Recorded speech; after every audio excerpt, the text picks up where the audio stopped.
Cuando le pedí a mi hijo que me dejara quedarme una semana, me dijo: no somos una organización benéfica. No hay lugar para ti aquí. Ese mismo día, cerré todas sus cuentas bancarias. Cuando se enteró. Buen día, queridas oyentes. Soy Luisa otra vez. Me alegra que estén aquí conmigo. Por favor, denle like a este vídeo, escuchen mi historia hasta el final y cuéntenme desde qué ciudad me están escuchando. Así puedo ver hasta dónde ha llegado mi historia. Siempre creí que el amor que vuelcas en tus hijos vuelve a ti. No como una deuda, nunca lo pensé así, sino como algo natural, como el agua que encuentra su camino de regreso al mar. Yo volqué muchísimo amor en mi hijo, Marcos. 63 años de mi vida, y los mejores 30 los dediqué a criarlo, apoyarlo, creer en él incluso cuando él me daba muy pocas razones para hacerlo. Mi nombre es Dorothea Elena Whitfall. Fui profesora de inglés en secundaria durante 27 años en Columbus, Ohio. Me jubilé a los 62, vendí la casa donde Marcos creció y usé ese dinero, junto con mis ahorros y una modesta herencia de mi hermana Ruth, para ayudar a Marcos y a su esposa, Candace, a comprar su casa en un tranquilo suburbio de Cincinnati.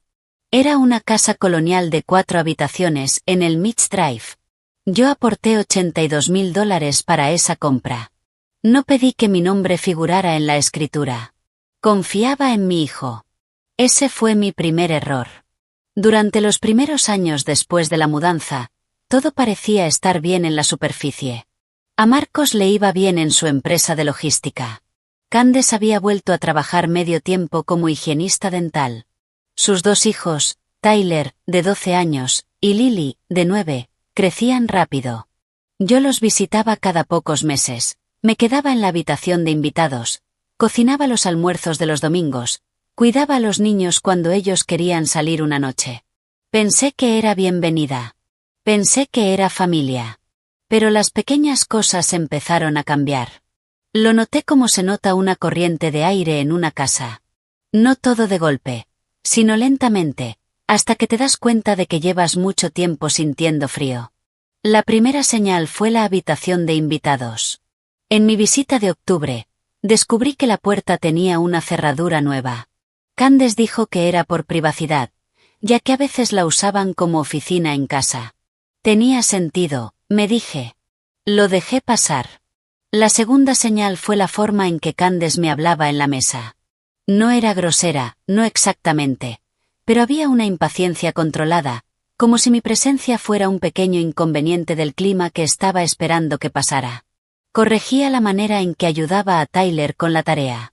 Redirigía mis conversaciones con Lily. Una vez, cuando sugerí una receta para Acción de Gracias, sonrió apenas y dijo: ahora tenemos nuestras propias tradiciones, Dorothea. Dorothea. No mamá. Me había llamado mamá durante 11 años. Marcos no dijo nada. Esa fue la tercera señal. Se sentó en la cabecera de su mesa, en su casa, con mi dinero, por así decirlo, debajo del suelo, y no dijo absolutamente nada. Me dije a mí misma que estaba siendo sensible. Que las familias pasan por etapas. Que la mediana edad es estresante. Que Candace tenía su propia relación con su madre.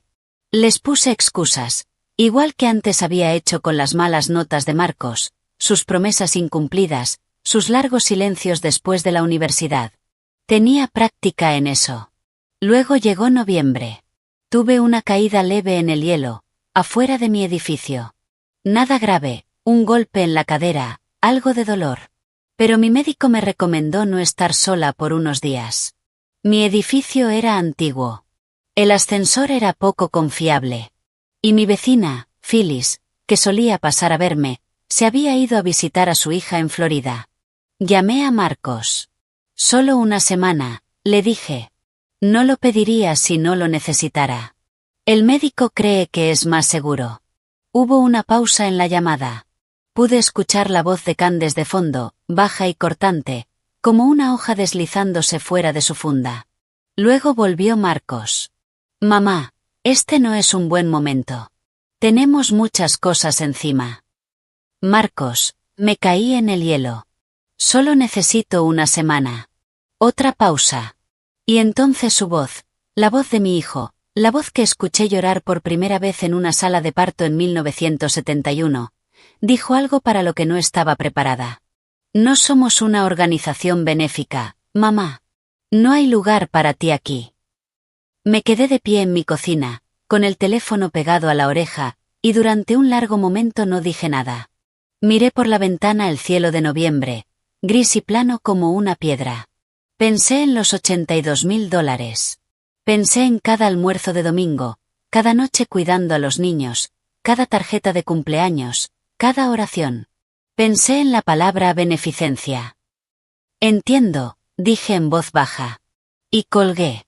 Me senté en la mesa de la cocina, y me quedé allí mucho tiempo. Afuera, un auto avanzaba lentamente por la calle cubierta de una fina capa de nieve. Adentro, algo en mí se volvió completamente inmóvil. Tenía 63 años. Tenía la cadera golpeada, una cuenta de ahorro sólida, y un hijo que acababa de decirme que no había lugar para mí en una casa que yo lo había ayudado a comprar. Y empecé a pensar. No dormí esa noche. Me quedé en la cama, con la cadera doliendo y la mente haciendo un tipo de cálculo que no tiene nada que ver con números, y todo que ver con la verdad. Pensé en todo lo que le había dado a Marcos a lo largo de los años. No solo los $82.000 de la casa, aunque era la cifra más grande. Estaban los años de ayuda con la universidad en Ohio State. 3.000 aquí, 2.000 allá, cada vez que llamaba diciendo que le faltaba dinero. Estaba el auto que firmé como garantía cuando él y Candace recién se habían casado y su crédito no era suficiente. Estaban los regalos, siempre generosos, siempre pensados, cumpleaños, navidades, aniversarios. Estaba aquella vez que volé a Cincinnati con solo 48 horas de aviso porque Candace tenía neumonía y alguien debía cuidar a los niños mientras Marcos trabajaba. Me quedé 2 semanas. Nunca pedí que me devolvieran nada. Para cuando la luz gris de noviembre empezó a filtrarse por las cortinas de mi habitación, había sumado cerca de $140.000 a lo largo de su matrimonio. Y eso no incluía los años antes de Candace, cuando Marcos estaba encontrando su camino y yo lo sostenía en silencio. ¿Estaba llevando la cuenta? No lo había hecho. No hasta esa llamada.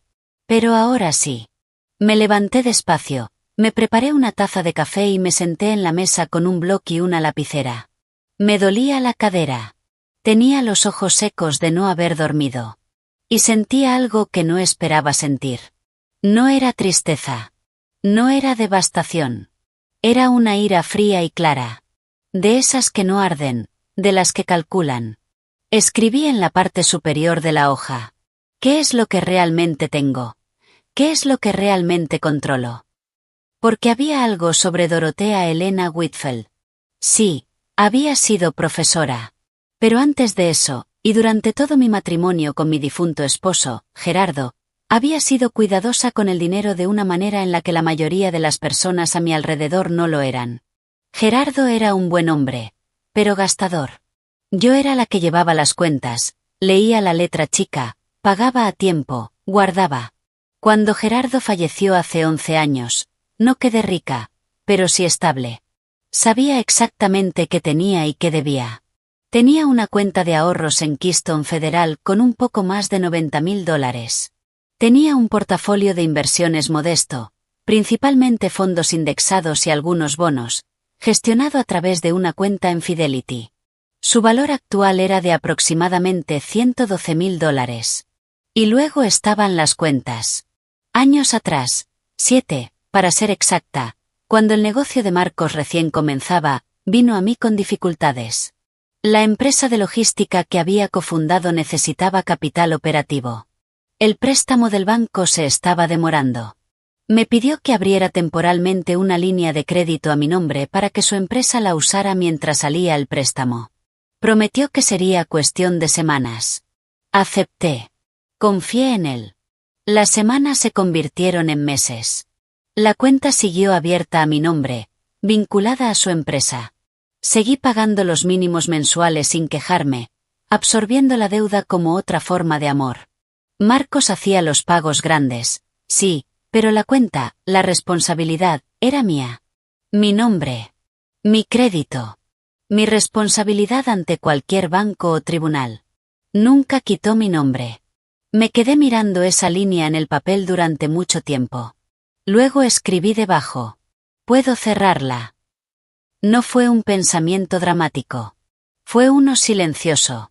De esos que llegan no con un trueno, sino con el clic firme de una llave girando en una cerradura.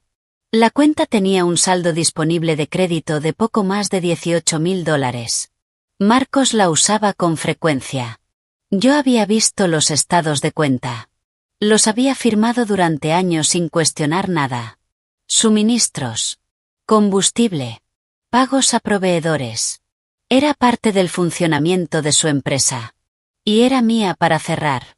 No tomé el teléfono de inmediato. No soy impulsiva. Me levanté, lavé mi taza de café, tomé mi medicación para el dolor y volví a sentarme. Necesitaba pensar con claridad.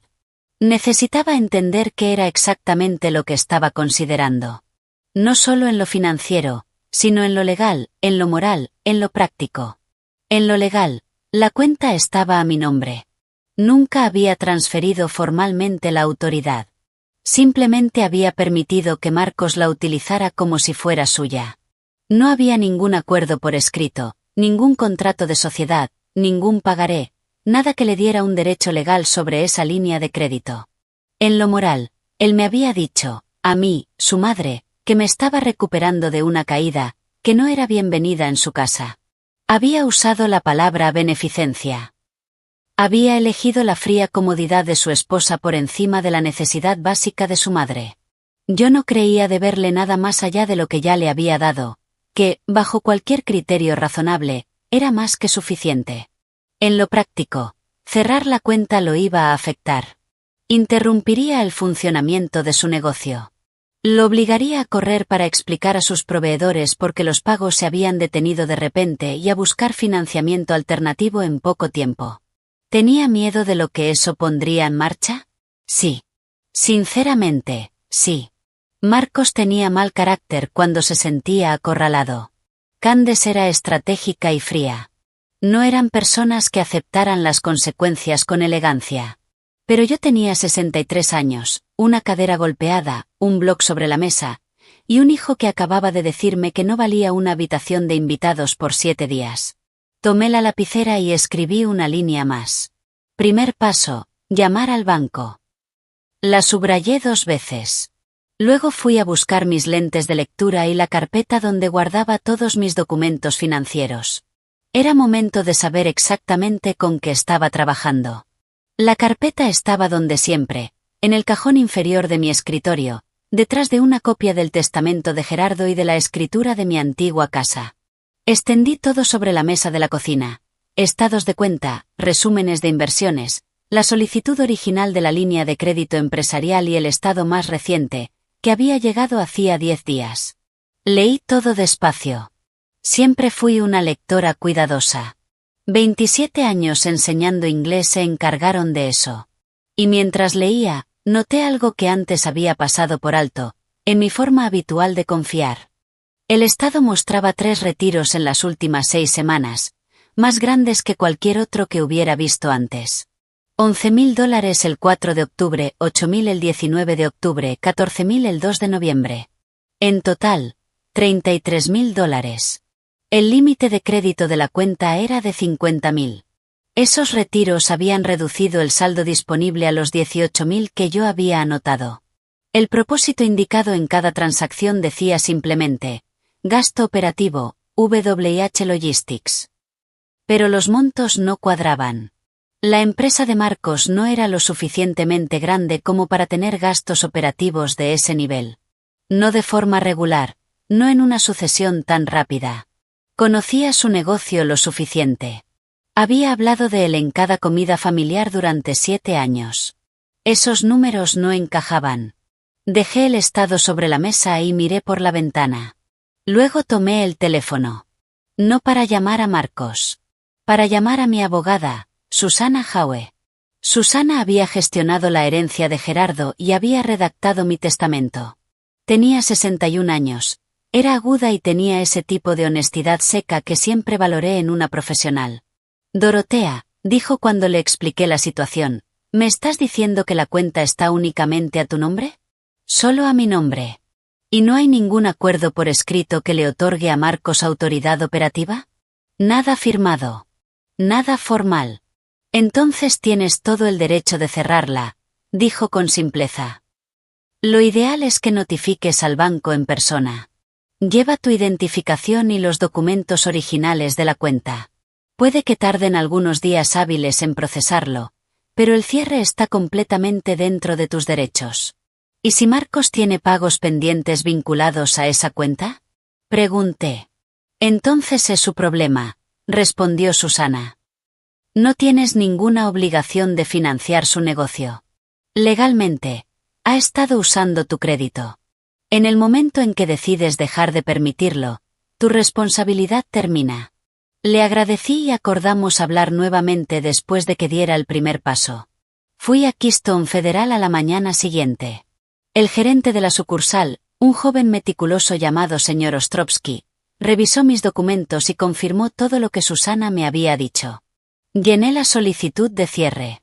El señor Ostrovsky me informó que la cuenta se cerraría formalmente en un plazo de 3 días hábiles y que cualquier transacción pendiente sería rechazada después de ese momento. Me preguntó si quería dejar instrucciones para redirigir pagos automáticos a proveedores.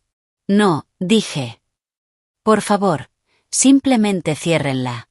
Regresé a casa, estacioné en el edificio y me quedé un momento dentro del auto. La cadera todavía me dolía. El cielo seguía gris. Pero por primera vez en días, sentí que estaba pisando terreno firme. Lo que no sabía, todavía, era que Marcos ya había empezado a notar que algo no estaba bien. Me enteré 2 días después, a través de una fuente que no esperaba, mi nieta, Lily. Lily tenía 9 años, curiosa y cariñosa, como lo son los niños antes de que el mundo les enseñe a ser cautelosos. A veces me llamaba desde la vieja tablet de Candace, que usaba para juegos y videollamadas. Me llamó ese jueves por la tarde, según dijo, porque estaba aburrida. Pero los niños, cuando llaman por aburrimiento, muchas veces en realidad llaman por necesidad. Abuela Dori, dijo, con su carita ocupando toda la pantalla. Papá estaba muy alterado anoche. Mantuve la voz calmada. ¿Alterado cómo, cariño? Él y mamá estaban discutiendo en la cocina. Escuché mi nombre y el tuyo, y papá repetía algo sobre el banco. Frunció el ceño. Sonaba asustado. ¿Asustado? Marcos, ¿asustado? Le hice a Lily algunas preguntas suaves, de esas que no ponen palabras en la boca de un niño. Y durante los siguientes 15 minutos, a través del relato fragmentado de una niña de 9 años, empecé a reconstruir lo que había pasado. Marcos había intentado usar la cuenta empresarial, probablemente para pagar a un proveedor, y el banco le había informado que la transacción había sido rechazada. Al parecer, llamó a Keystone Federal y le dijeron que el titular de la cuenta había iniciado un proceso de cierre. Todavía no sabía que ya estaba completamente cerrado, pero sabía que alguien había actuado. Sabía que había sido yo. Lily dijo que él le había dicho a Candace. Lo está haciendo a propósito. Está intentando destruirnos. Me quedé pensando en eso durante un largo momento después de despedirnos y cortar la llamada. Había usado la palabra destruir. No herir, no dar una lección. Destruir. Eso me dijo algo importante sobre cómo Marcos entendía la situación. No veía lo que me había hecho como algo incorrecto. Veía mi respuesta como un acto de agresión. Ya se estaba posicionando como la víctima. Fui a mi escritorio y abrí un documento nuevo en la computadora. En la parte superior escribí: Registro de eventos, noviembre de este año. Y empecé a anotar todo. Fechas. Montos. Conversaciones. La llamada de Lily. Las palabras exactas que Marcos había usado. Iba a necesitar documentación. Lo sentía. Esto ya no era solo una discusión familiar. Era algo que requería un registro. El cierre de la cuenta se confirmó un viernes. El sábado por la mañana, Marcos estaba en mi puerta. No esperaba que viniera en persona. Esperaba una llamada, algo fuerte, acusatorio, que pudiera registrar a distancia. Pero a las 9:17 de la mañana, sonó el portero eléctrico. Y cuando pregunté quién era, escuché su voz. Tensa. Controlada. Como cuando está haciendo un gran esfuerzo por no gritar. Soy Marcos. Mamá, ¿podemos hablar? Presioné el botón para que subiera. Tuve tiempo de sentarme en la mesa de la cocina, entrelazar las manos y acomodar mi expresión en algo neutral antes de que tocara la puerta. Entró solo. Sin Candes, lo cual me sorprendió. Llevaba ropa de fin de semana, jeans y un polar, pero parecía no haber dormido. Tenía la mandíbula tensa. Se sentó frente a mí sin que lo invitara. «¿Cerraste la cuenta?», dijo. «Sí», respondí. «Mamá». Se inclinó hacia adelante. «¿Entiendes lo que eso nos provoca? Tenemos un pago de combustible el lunes. 31 proveedores con facturación mensual. Acabas de sacarme el piso de debajo del negocio». «Marcos», dije, «esa cuenta ha estado a mi nombre durante 7 años. Cargué con esa responsabilidad todo ese tiempo sin quejarme. Estoy en mi derecho legal de cerrarla». «Esto es por la llamada». Su voz se volvió más aguda. «Esto es una represalia. Es una decisión financiera», respondí con calma. «Una que debería haber tomado hace tiempo». Se puso de pie. Era más alto que yo. Siempre lo había sido desde los 13 años. Y tenía esa forma de Gerardo de llenar la habitación cuando estaba enojado. Pero yo había vivido con Gerardo 31 años. Y había aprendido que un hombre que llena una habitación con su enojo, no es lo mismo que un hombre con poder. «¿Quieres saber qué piensa Candes?», dijo. «Cree que llevas años celosa de nuestra vida. Cree que esto se trata de control. Dice que, si vas a comportarte así, quizás sea mejor que no estés cerca de los niños en absoluto». Ahí estaba. La amenaza que esperaba. No sobre el dinero. Sobre mis nietos. Dejé que cayera. Dejé que esas palabras quedaran suspendidas en el aire entre nosotros. Y entonces dije. Tengo cada mensaje de texto, cada estado de cuenta, cada registro de transacción de los últimos 7 años, Marcos. Tengo documentación de cada dólar que te di, de cada vez que no pedí nada a cambio, y de las palabras exactas que me dijiste por teléfono la semana pasada. Si Candes cree que restringir mi acceso a Tyler y Lily es una respuesta apropiada a que yo cierre una cuenta que legalmente era mía, entonces ella y yo vamos a tener una conversación muy diferente. Una que puede terminar involucrando a un abogado de familia. Su rostro cambió. Algo se movió detrás de sus ojos, un destello que podría haber sido sorpresa, o cálculo.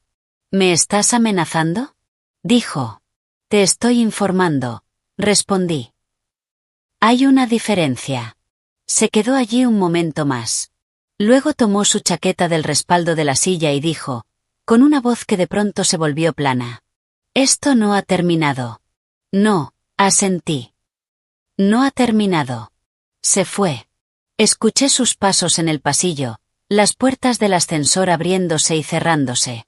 Luego me levanté, fui a mi escritorio y anoté todo lo que había dicho, con horarios y palabras exactas, mientras el recuerdo todavía estaba fresco.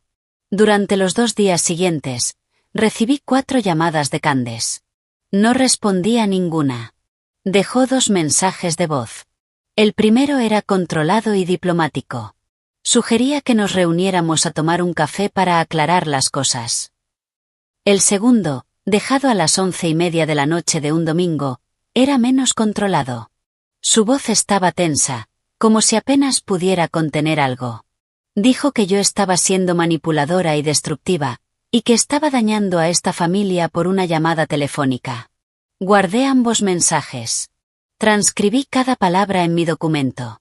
Luego, y esto era importante, me di 3 días.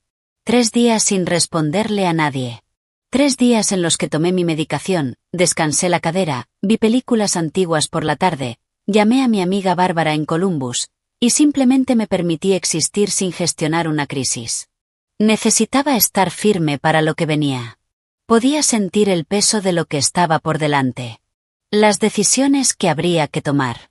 Las conversaciones que habría que tener. Y había aprendido, en 63 años, que la claridad no se encuentra en medio de la tormenta.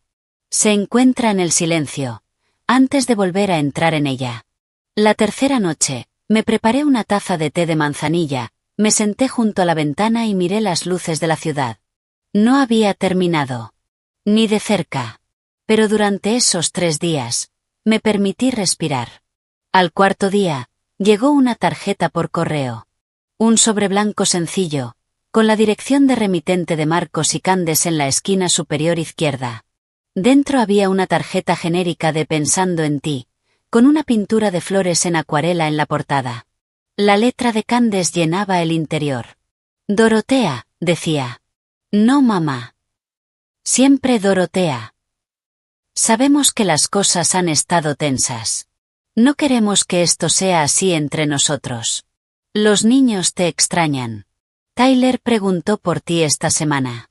Nos encantaría que vinieras a cenar el domingo. Sin presión, sin agenda, solo familia. Creemos que un nuevo comienzo es posible si todos lo afrontamos con el corazón abierto. La leí 2 veces. Luego la dejé sobre la mesa y me preparé un café. Corazón abierto. Ese era el lenguaje que Candes usaba cuando quería algo. Lo había usado cuando quería que cuidara a los niños durante su viaje de aniversario a Napa. Lo había usado cuando necesitó que aceptara en silencio que había redecorado la habitación de invitados y quitado la silla donde yo siempre me sentaba. Corazones abiertos. Nuevos comienzos. El vocabulario de alguien que quiere que bajes la guardia. Pero había algo más en esa tarjeta. Una presión sutil envuelta en suavidad. Los niños te extrañan. Tyler preguntó por ti. Eso no era casualidad. Candes sabía lo que significaban mis nietos para mí. Los estaba usando como una puerta. Ven a cenar. Compórtate. Deja que el tema de la cuenta se disuelva en silencio en el pasado. Y tal vez puedas seguir viendo a Lily y a Tyler. Yo no era fría. No carecía de sentimientos. Leer el nombre de Tyler me produjo un dolor real. Pero en esos 3 días había aprendido a distinguir con claridad entre lo que sentía y lo que sabía. Sabía que esa tarjeta era una jugada. Y aún así, sentía su tirón. Sostuve ambas cosas al mismo tiempo, y elegí actuar según lo que sabía, no según lo que sentía. No respondí la tarjeta. En cambio, llamé a mi amiga Bárbara. Bárbara Kingsley y yo habíamos enseñado en la misma escuela secundaria durante 19 años. Tenía 68 años, estaba recién jubilada, seguía tan aguda como siempre, y tenía exactamente lo que yo necesitaba en ese momento. Decía la verdad sin pedir disculpas. La había llamado durante mis 3 días de silencio, pero solo brevemente. Ahora le conté todo. La llamada. La cuenta. La visita de Marcos. Los mensajes de voz. La tarjeta. Hubo una pausa larga cuando terminé.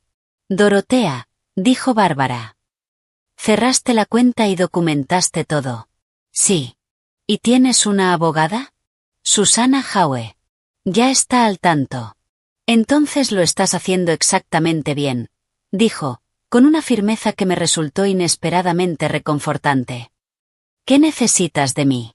Necesito a alguien que no tenga miedo de esto, y que me hable con claridad, respondí. Yo no le tengo miedo, dijo Bárbara. Le diste a ese hombre $140,000 y una década de tu vida, y él te dijo que no había lugar para ti. No puede decidir que eso es solo una llamada que tienes que superar. No puede enviarte una tarjeta con flores y esperar que todo se disuelva. Me di cuenta de que estaba apretando el teléfono con fuerza. Los niños, dije. No dejo de pensar en los niños. Lo sé, respondió Bárbara. Pero Lily y Tyler no son armas, aunque su madre piense que sí. Tú no estás eligiendo hacerles daño. Estás eligiendo no permitir que te lo hagan a ti. Hablamos durante 1 hora. Al final, sentí ese tipo de firmeza que no viene de tener todas las respuestas, sino de ser vista por alguien que realmente te conoce. Bárbara se ofreció a venir a quedarse conmigo unos días. Le dije que todavía no, pero quizás pronto. Después de colgar, También llamé a mi sobrino Jaime, hijo de la hermana de Gerardo, que era contador en Dayton. Había algo específico que necesitaba confirmar. Cuando Marcos y Candace compraron la casa en el Mitch Drive, yo había dado mis $82,000 como un regalo directo. Sin pagaré. Sin acuerdo escrito. En ese momento, mi abogada me había sugerido que al menos dejara algo por escrito. Pero Marcos se había sentido herido por la sugerencia, y yo había cedido. Ahora sabía que había sido un error. Pero esto fue lo que Jaime confirmó después de revisar lo que le envié. Aunque no tenía un reclamo legal sobre la propiedad basado solo en ese regalo, sí tenía un historial claro y documentado de contribuciones financieras que podría ser relevante en ciertos contextos legales. Específicamente, si alguna vez se volvía relevante en una disputa por derechos de visita de abuelos, o si Marcos volvía a pedirme ayuda financiera en cualquier forma. Estaba construyendo una imagen. Cuidadosa. Documentada. Sólida desde el punto de vista legal. Y Marcos y Candace, desde la distancia en la que estuvieran observando, parecían percibirlo. La invitación a cenar el domingo no se repitió. Las llamadas cesaron. Se instaló un silencio que no se sentía como paz, sino como vigilancia. Ellos me observaban. Yo los observaba. Y por primera vez en mucho tiempo, no tenía miedo. Vinieron un miércoles, 12 días después de la primera visita de Marcos. Esta vez, ambos. Los vi por la mirilla antes de abrir la puerta. Marcos con su abrigo bueno. Candace con una blusa color crema, el cabello arreglado, los pendientes puestos. Se habían vestido para esto. Fuera lo que fuera, lo habían planeado. Abrí la puerta. Trajimos almuerzo, dijo Candace, levantando una bolsa blanca de papel del restaurante italiano de la calle Cuarta que yo había mencionado años atrás como mi favorito. Sonreía. No la sonrisa fina y tensa que ya conocía, sino la más amplia, más cálida. La que usaba cuando necesitaba algo importante. Pasen, dije. Nos sentamos en la mesa de la cocina. Candace sacó la comida, ensaladas, un recipiente con minestrone, pan de su panadería. Hizo un pequeño gesto de recordar mis preferencias. El aderezo aparte. Sin aceitunas. Marco sirvió agua en los vasos. Estaban interpretando un papel. Interpretando normalidad. Interpretando cuidado. Y eran buenos en eso. Ya había visto esa actuación antes. En cenas de fiesta cuando necesitaban que me quedara una semana más. En llamadas de cumpleaños cuando después venía una solicitud de dinero. Reconocí esa escena como se reconoce una canción que has escuchado demasiadas veces como para que siga siendo bonita. Durante 10 minutos hablamos de nada importante. De los niños. Del básquet de Tyler. Del nivel de lectura de Lily. Respondí de manera amable, neutra, sin dar nada. Entonces Candace dejó el tenedor, apoyó las manos sobre la mesa y cambió al verdadero motivo de la visita. Dorotea, dijo, con la suavidad cuidadosa de alguien que ha ensayado esto. Hemos estado reflexionando mucho. Sabemos que las palabras de Marcos en la llamada fueron hirientes. Él lo sabe. Lo siente. Miró a Marcos. Él asintió en el momento justo. Y entendemos por qué sentiste que necesitabas tomar la decisión que tomaste con la cuenta. Pero queremos que entiendas lo que eso nos ha provocado. Dime, respondí. Y lo hizo. Durante varios minutos, Candace expuso los daños con precisión y práctica. 3 proveedores no habían sido pagados. Uno había enviado un aviso formal. El contrato de combustible había sido renegociado a una tasa peor porque el impago había afectado su reputación. Marco se había visto obligado a tomar un préstamo personal a corto plazo, con una tasa de interés alta, para cubrir el hueco. Había sido, dijo, devastador. Hizo una pausa. Y luego, con suavidad. Te estamos pidiendo, Dorotea, que consideres abrir una nueva cuenta. Una cuenta transitoria. Solo para ayudar a estabilizar las cosas mientras Marcos organiza una financiación alternativa.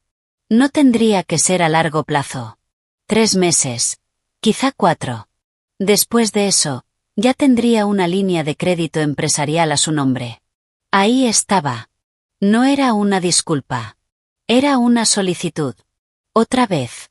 Más dinero, más crédito, más de mi nombre respaldando sus obligaciones.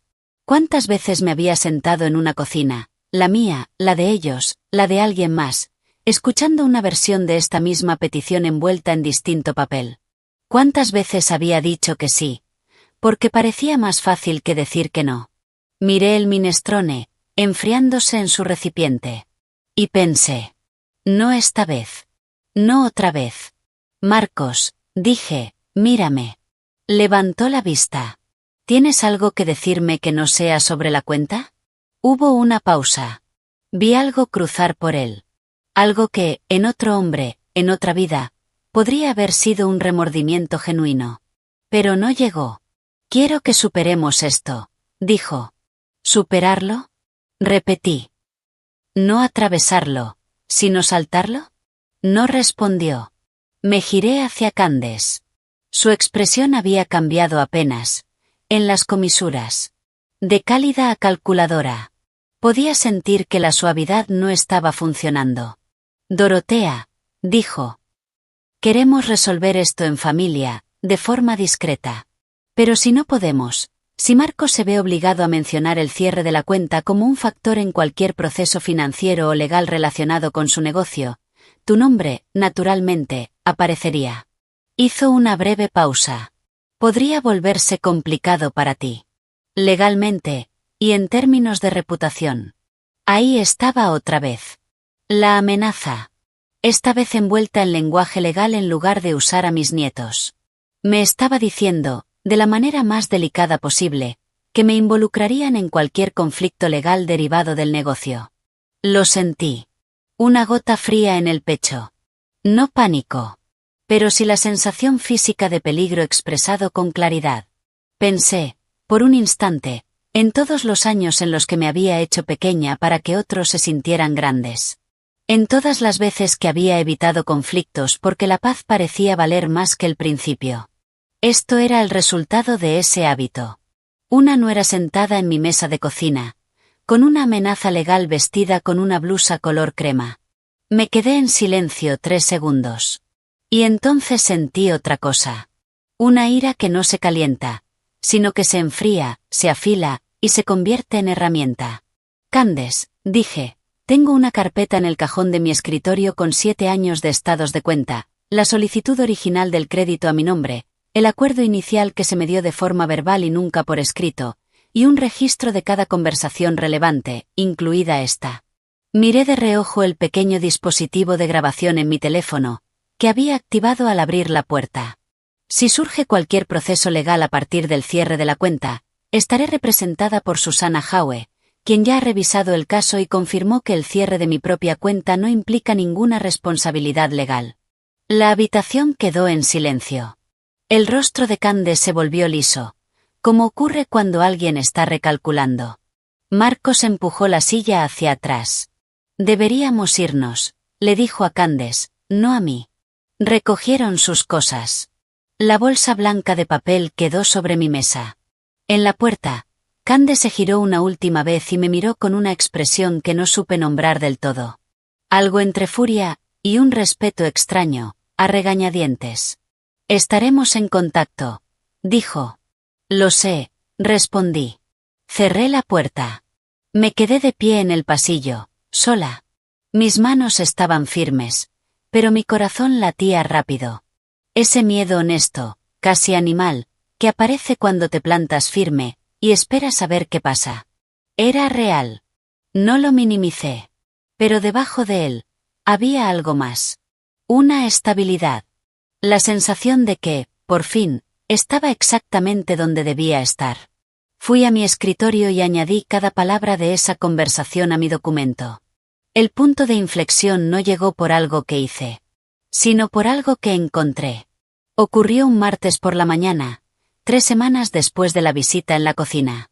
Estaba revisando correos antiguos, una tarea que había estado posponiendo, intentando organizar mejor mis registros, cuando encontré una conversación de hacía 4 años.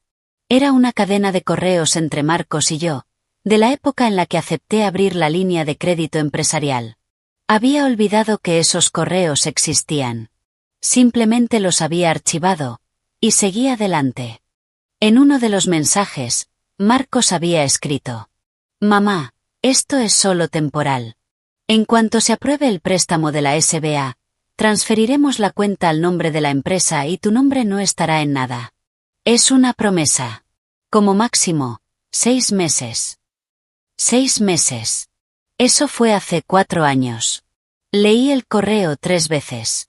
Luego se lo reenvié a Susana. Me llamó dentro de la hora. «Dorotea», dijo, «esto cambia mucho las cosas. Este correo documenta una promesa explícita, que ahora está por escrito, de que él iba a retirar tu nombre de la cuenta y transferir la responsabilidad. El hecho de que no lo haya hecho en 4 años, mientras seguía usando la cuenta, es relevante.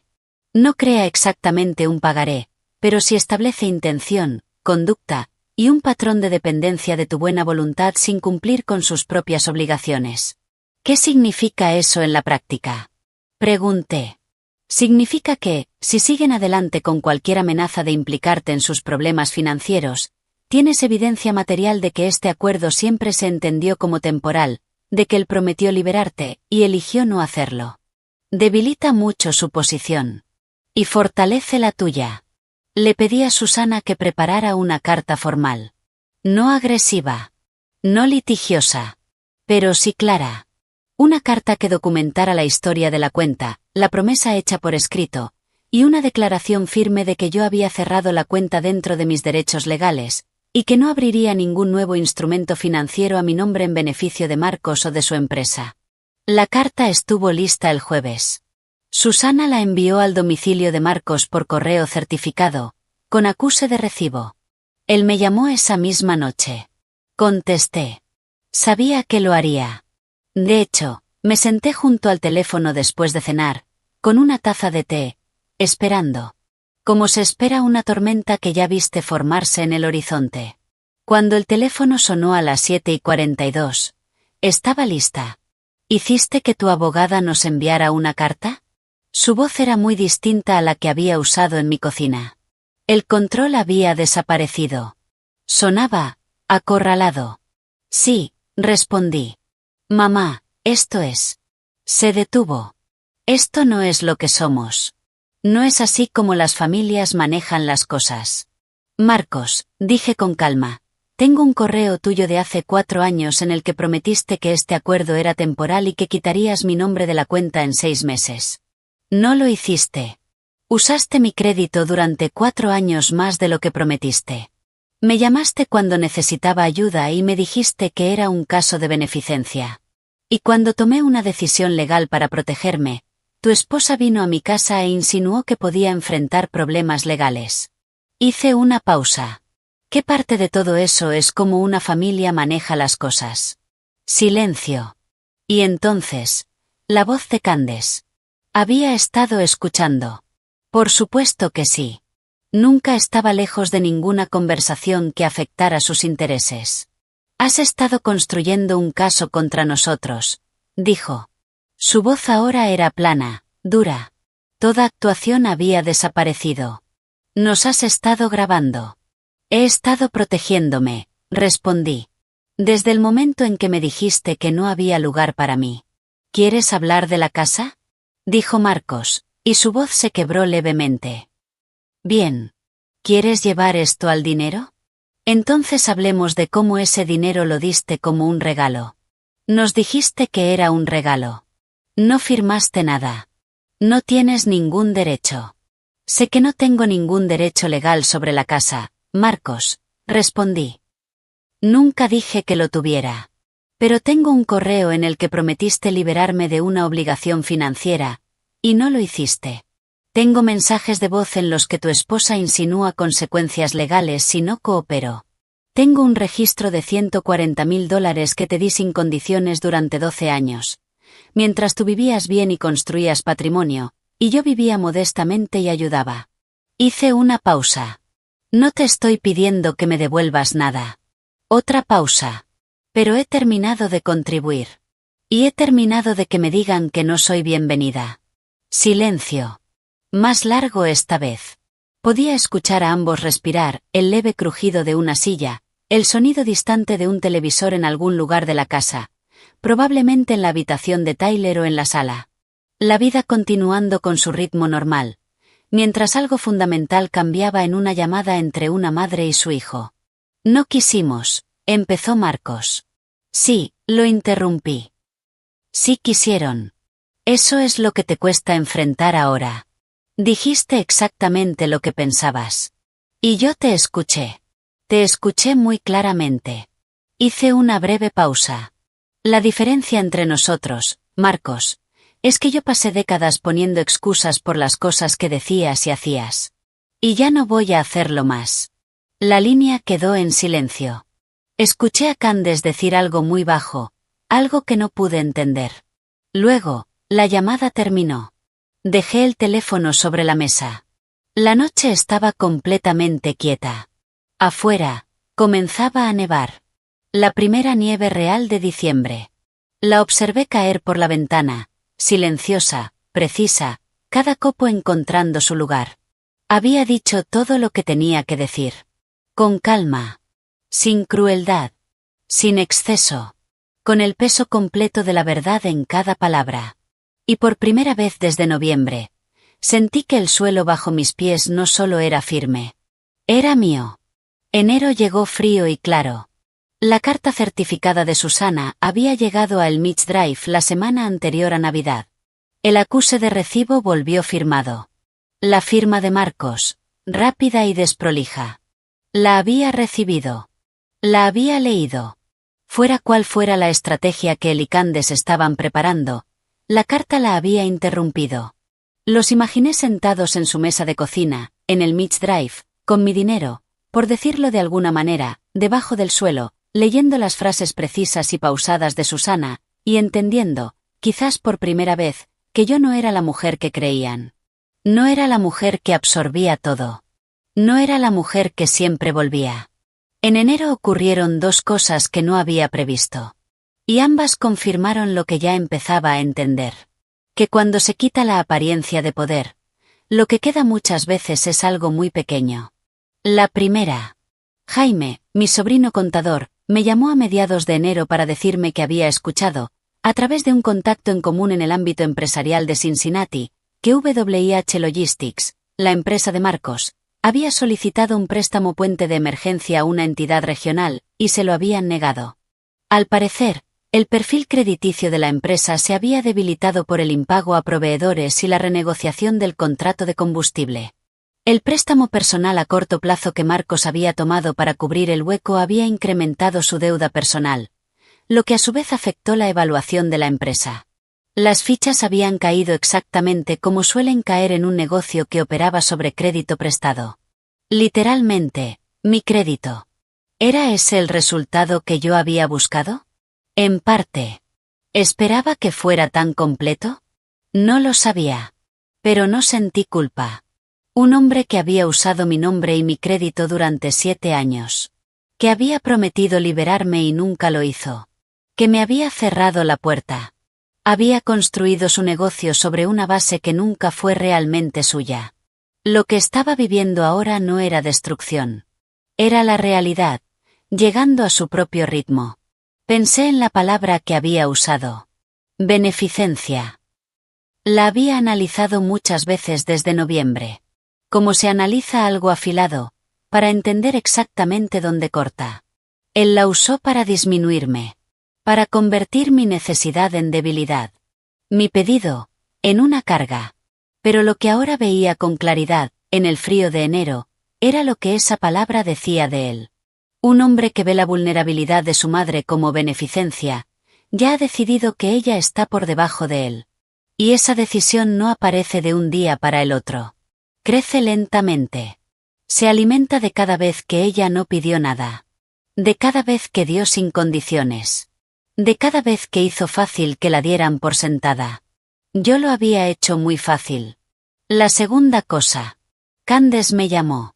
No para discutir. No para amenazar. No para fingir cercanía con comida italiana de mi restaurante favorito. Me llamó un jueves por la tarde, en la segunda semana de enero. Y su voz era distinta a cualquier otra que le hubiera escuchado. Era baja. Casi pequeña. Marcos y yo estamos teniendo algunas dificultades, dijo. Quería que lo supieras. No dije lo sé. No dije te lo advertí. Dije. Lamento escuchar eso, Candace. El negocio, empezó, y se detuvo. Puede que tengamos que hacer algunos cambios. Estamos evaluando la situación de la casa. ¿La casa? Pregunté con cuidado. Hay capital acumulado, dijo. Puede que tengamos que usar parte. Está bien, lo resolveremos. No me estaba pidiendo nada. Se estaba limitando a informar. Informar las consecuencias, a la persona que las había puesto en marcha. Tal vez porque no sabía a quién más decírselo. Tal vez porque, en algún nivel, entendía que yo merecía saberlo. O tal vez, y consideré esta posibilidad con la misma honestidad con la que había intentado ver todo, esperaba que escuchar el daño me ablandara. Que oír sus dificultades despertara en mí ese viejo impulso de ayudar. De arreglar. De absorber. No lo hizo. Candace, dije, cualquier decisión que tomen sobre la casa, espero que se aseguren de que los niños estén bien. Por supuesto, respondió rápido, casi a la defensiva. Pero debajo de eso, escuché otra cosa. Una mujer que ya no estaba completamente segura de sí misma. La compostura estratégica. La blusa color crema. La calidez ensayada. Nada de eso estaba en esa voz.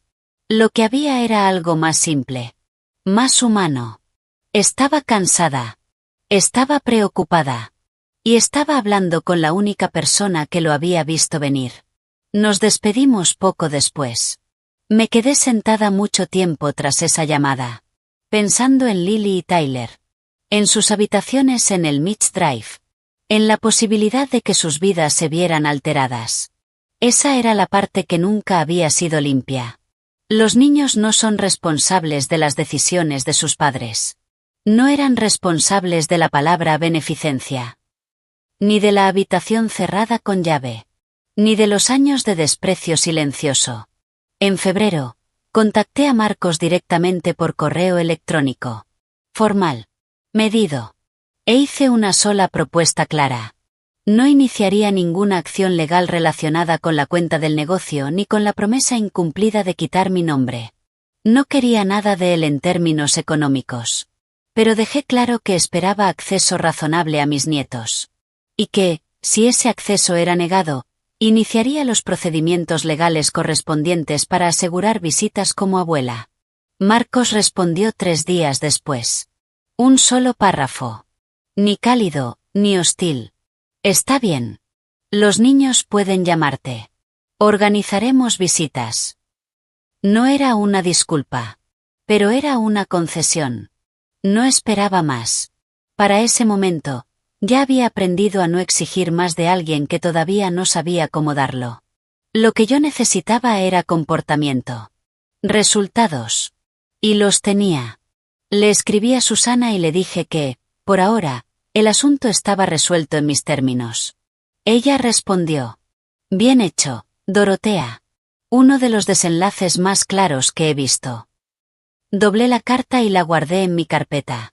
La carpeta que había comenzado como un blog sobre la mesa de mi cocina en noviembre. Ahora tenía 63 páginas. Registros. Correos. Transcripciones. Correspondencia. 63. Una por cada año de mi vida. La guardé en el cajón del escritorio, detrás del testamento de Gerardo, donde siempre había estado. Luego fui a prepararme una taza de té. Me senté junto a la ventana. Y miré la nieve de febrero. El resultado, si es que había uno, nunca fue realmente sobre el dinero. Nunca lo fue. Se trataba de algo más simple. Y más esencial. El derecho a ser tratada como una persona importante, por quienes más te lo deben. Y ahora lo tenía. En silencio. Legalmente. Completamente. La primavera llegó, y me mudé. No muy lejos. A 20 minutos hacia el sur, a un edificio más nuevo, con un ascensor confiable, un pequeño gimnasio y un salón comunitario donde los residentes organizaban cenas el segundo viernes de cada mes. El departamento era luminoso, orientado al sur, con ventanas que atrapaban la luz de la tarde de una forma que siempre había querido y nunca había logrado en mi antiguo hogar. Pinté las paredes de la cocina de un amarillo cálido. Compré cortinas nuevas. Colgué el cuadro enmarcado del campo de Indiana que Gerardo y yo habíamos comprado en una feria de arte en 1988, y que siempre había sido mi favorito. Bárbara vino a visitarme un fin de semana largo en abril. Caminábamos por la costanera por las mañanas. Cocinábamos juntas en mi nueva cocina por las noches. Y hablábamos como hablan las viejas amigas, de todo y de nada, con esa comodidad de quienes se conocen lo suficiente como para no fingir. «Te ves diferente», me dijo el segundo día. «¿Diferente cómo?», pregunté. «Más ligera», respondió. Como si algo que llevabas encima ya no estuviera. Lo pensé. Tenía razón. Pero no era exactamente la palabra que yo habría elegido. No era ligera. Era más bien que me había redistribuido. Todo el peso que antes dirigía hacia afuera, hacia Marcos, hacia gestionar cómo me percibían, hacia ser necesaria de la forma correcta, había regresado a mí, y se había acomodado donde correspondía. Siempre me habían gustado los libros. Pero hacía años que no leía por placer de verdad. Siempre había algo más urgente. Ahora leía cada noche. Volví al club de lectura de la biblioteca que había dejado. Empecé a ir a la clase de yoga de los sábados por la mañana en el salón comunitario, que al principio había descartado como algo para mujeres más jóvenes, y descubrí, después de la primera clase, que estaba lleno, en su mayoría, de mujeres de 60 y 70 años que se movían con la confianza tranquila de quienes han hecho las paces con su cuerpo. Llamaba a Lily todos los domingos. Tyler, con sus 12 años, y su natural desconfianza hacia las llamadas, prefería videollamadas cortas, lo cual nos venía bien a ambos. El acuerdo que Marcos y yo habíamos alcanzado era mínimo. No había calidez. No había actuación. Pero funcionaba. Lily me llamaba abuela Dory y me enviaba dibujos por correo. Tyler, en una de nuestras videollamadas, me mostró un proyecto de ciencia sobre patrones climáticos y habló durante 15 minutos seguidos. Me quedé muy quieta mientras hablaba, y pensé: esto no es poco. Esto es suficiente.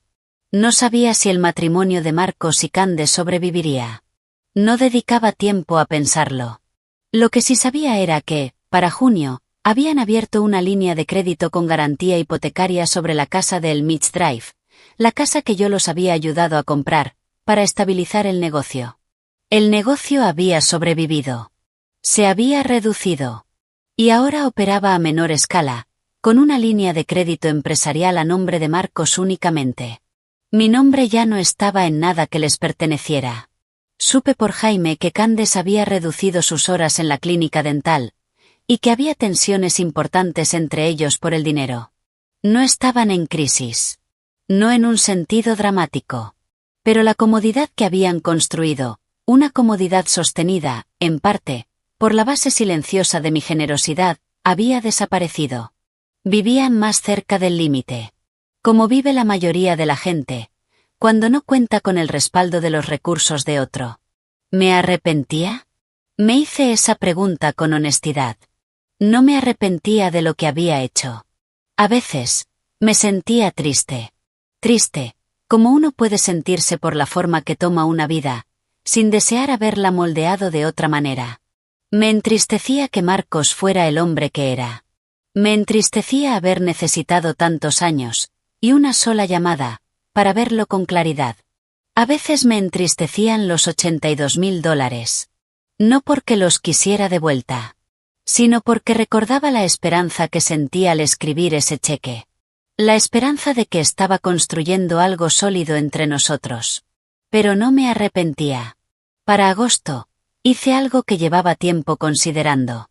Me inscribí en un programa de certificación en escritura creativa, en línea, a través del Departamento de Educación Continua de la universidad local. Había pasado 27 años enseñando las historias de otros. Decidí que era momento de intentar la mía. Mi primer trabajo fue un ensayo personal. Mi profesora, Una mujer paciente llamada doctora Mercer, dijo. Los mejores ensayos comienzan con un momento de claridad. Un momento en el que algo que siempre supiste, se convierte en algo que ya no puedes fingir no saber.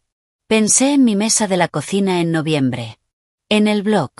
En las 2 líneas debajo de llamar al banco.